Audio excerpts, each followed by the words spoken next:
20,000 ऊर्ध्व लोक निर्भर करुथिबा डाक्तरखाना रे नाहंती स्थायी डाक्तर। जणे फार्मासिस्ट आउ जणे आयुष डाक्तर द्वारा चली स्वास्थ्य सेवा। यह क्यों उपांत अंचलर चित्र नुहे।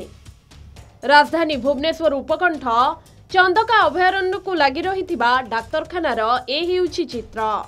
कटक जिला सदर महकुमा ठारू मात्र 20 किलोमीटर दूर और राजधानी भुवनेश्वर ठारू 30 किलोमीटर दूर रे बांकी डमपड़ा ब्लॉक बृहत्तम ग्राम पंचायत तालबस्तर रे 1999 मसीहारू प्रतिष्ठा होइथिबा डाक्तरखाना रे नाहंती स्थायी डाक्तर। एही तालबस्त ग्राम पंचायत सहित दुलनापुर डमपड़ा ग्राम पंचायत चंदका डमपड़ा अभयारण्य रे रहुथिबा 5टी गाँवर लोके एही डाक्तरखाना को चिकित्सा पई आसुछंती। एठारे समयानुसारे परीक्षागार ठारू आरंभ करी समस्त व्यवस्था करा जाइछि। हेले नाहंती डाक्तर फलरे गुरुतर अवस्था रोगी माने किए कटक तो किए खोर्धा जिला मुख्य चिकित्सालय को जीवा पई बाध्य हेउछि। आज्ञा तालबस्त ग्राम होउछि कटक जिलार सर्वबृहत ग्राम पंचायत। ये तालबस्त ग्राम हेले गोटे डाक्तरखाना अच्छी।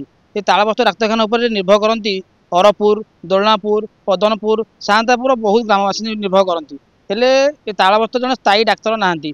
जदि कौन लोकर किसी साप कामुड़ी कि सीरीयस एक्सीडेंट होउछि ताको आमे खोर्धा न भुवनेश्वर नौचु कहीं आम तालबस्त व्यवस्था नहीं। तो आम बारंबार ए कथा को लेकिन प्रसंग को प्रश्न करूँ सरकार को आम प्रस्ताव देचु है पोस्टिंग कौन बांकी सुवर्णपुर आप तुलसीपुर ये पाखापाखि जिते पेरीफेरी डाक्तर अच्छा इवन भी कलापथर भी अच्छा कलापथर जड़े डाक्तर अच्छा तेणु आम मुझे पर्सनाली एडिशनल सेक्रेटरी को एवं 2 दिन तले जो नियुक्ति मेला है एडिशनल सेक्रेटरी जो शिवानंद महापात्र प्लस डायरेक्टर सहित मुझे पर्सनाली कथबार्ता होती। तालबस्त डाक्तरखाना को डाक्तर नियुक्ति हेउछंती। नियुक्ति पाउथिबा डाक्तर माने मासे किबा 2 मास परे उच्च शिक्षा पई एठारू पळांती। अतीतरे जेउ केते जण नियुक्ति पाइछंती से माने एठारू चली जिबारू फार्मासिस्ट भरोसा रे आसुचंती रोगी। बहु अभियोग परे जणे महिला आयुष डाक्तर को नियुक्ति दिया जाइछि। स्थायी डाक्तर नियुक्ति दाबी रे स्थानीय बासिंदा कटक जिला मुख्य चिकित्साधिकारी को भेटी दाबीपत्र देइथिले मध्य नियुक्ति होई पारि नाहंती डाक्तर। किंतु खूब कम दिन मध्यरे नूतन स्थायी डाक्तर नियुक्ति कराजिबो बोली कहिसंती कटक जिला मुख्य चिकित्साधिकारी।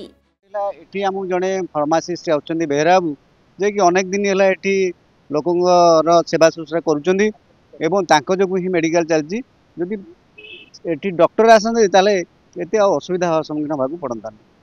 मेडिकल को आसली निज देह को देखा मो देहटा असुस्थ थी ये आज्ञा घटना होम मेडिकल डॉक्टर ना जदि सरकार जदि आमको ये भल स्थायी डॉक्टर गोटे दिंते ताल आम बहुत उपकृत हूँ कारण आम फार्मासी अच्छा बेहराबू सकाशे मेडिकल चलती। तेबे तालबस्त डाक्तरखाना रे स्वास्थ्य विभाग केबे जणे डाक्तर किंबा विशेषज्ञ को स्थायी भावे नियुक्ति देव ताहा ही लोकंक अपेक्षा। बांकीरो पूर्णचंद्र साहू को रिपोर्ट के न्यूज ओडिशा।